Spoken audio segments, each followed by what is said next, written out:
ایک مرتبہ حضرت جبریل علیہ السلام حضور اقدس صلی اللہ علیہ وسلم کے پاس تشریف لائے۔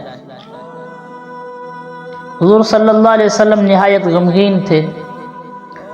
حضرت جبریل علیہ السلام نے عرض کیا، یا رسول اللہ صلی اللہ علیہ وسلم، اللہ جل جلالہ آپ کو سلام فرما رہے ہیں اور ارشاد فرمائے کہ آپ کو رنجیدہ دیکھ رہا ہوں، کیا بات ہے؟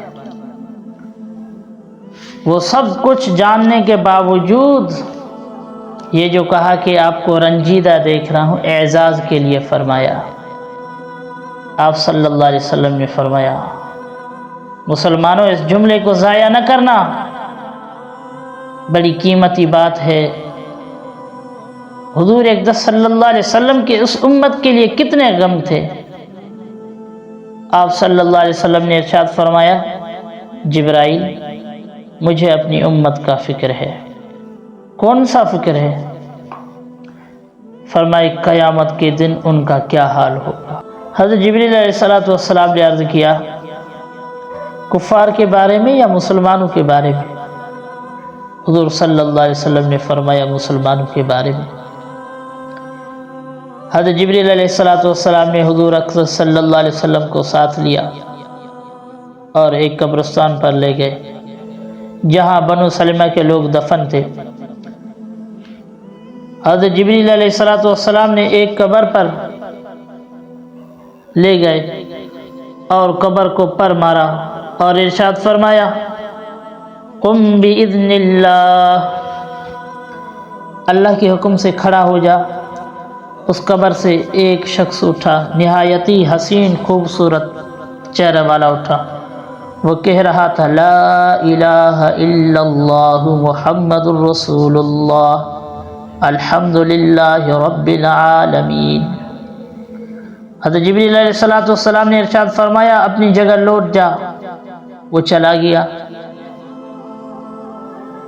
پھر دوسری قبر پر دوسرا پر مارا اور ارشاد فرمایا، اللہ کے حکم سے کھڑا ہو جا۔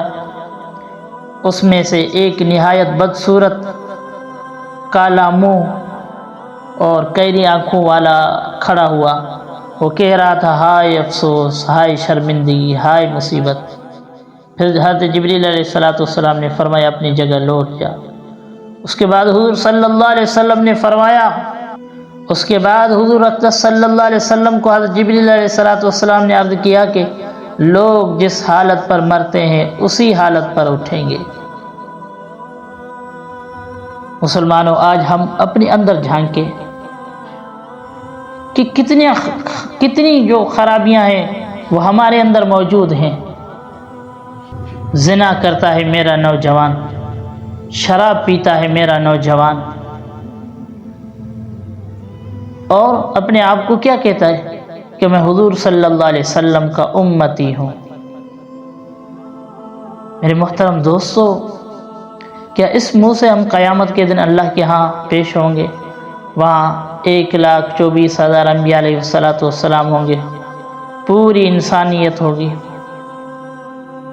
خدا را ان گناہوں سے بچیں، گناہوں سے بچیں۔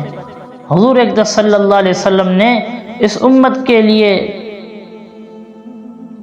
کیا کیا نہیں کیا، سب کچھ کیا۔